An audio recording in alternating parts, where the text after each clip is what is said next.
ఎక్కడికో దొబ్బి తినడానికి వెళ్ళేందుక మళ్ళీ అనుకుంటున్నారు కదా, నిజంగానే దొబ్బి తినడానికే వెళ్ళామండి. ముందు ఏదైనా కడుపుకి తిన్నాకే తర్వాత ఏమైనా చేసుకోవాలి పని అనేది.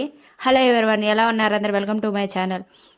ఇక్కడ వచ్చేసి పిల్లలకి అనేది ఒక పని మీద వెళ్ళామండి, కావాలకి అనేది పిల్లల్ని తీసుకొని. అక్కడ వచ్చేసి లేట్ అయ్యేసరికి ఇలా ఫుడ్ తినేసి ఇలా చల్లగా కడుపులో కూడా ఒకటి పడేస్తే ఉంటుంది కదా అని చెప్పి బీపీఎస్కి వెళ్ళాము. మీకు బీపీఎస్ తెలియకపోతే కావల్లో ఐస్ క్రీమ్ సెంటర్ ఏదైనా బీపీఎస్ అంటారు. బీపీఎస్ పక్కనే క్వాలిటీ కూడా ఉందండి.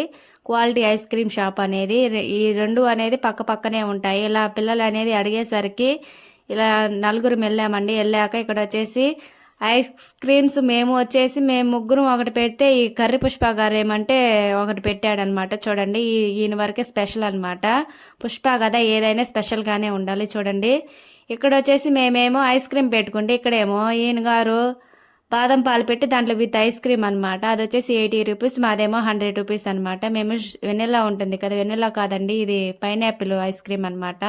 మీరు కూడా కొద్దిగా తీసుకొని తినేసేయండి. అసలు ఎందుకు వెళ్ళామంటే కావాలకు వచ్చేసి పిల్లలకి రేషన్కి వెళ్ళినప్పుడు పిల్లలకి అనేది ఈకేవైసీ చేయించమన్నారు. ఈకేవైసీ అంటే ఏంటి అనుకుంటున్నారు కదా, ఏం లేదండి. ఈకేవైసీ అంటే ఏంటని బ్యాంకు వాళ్ళని అడిగితే అది ఏం లేదండి, ఏలుముద్రలు పిల్లలకి అంటే మళ్ళీ కొత్తగా చేసినట్టుగా ఏలుముద్రలు వేసి కొత్త కార్డు వస్తుందని చెప్పారు. మీరు కూడా చేయించుకోండి, ఈ నెలాఖరు వరకేనంట. ఈ ఈకేవైసీ అనేది నెలాఖరు లోపు చేయించుకోవాలంటే మీరు కూడా చేయించుకోండి. ఈ వీడియో నచ్చితే లైక్ చేయండి, సబ్స్క్రైబ్ చేసుకోండి. Tata, see you next video, bye.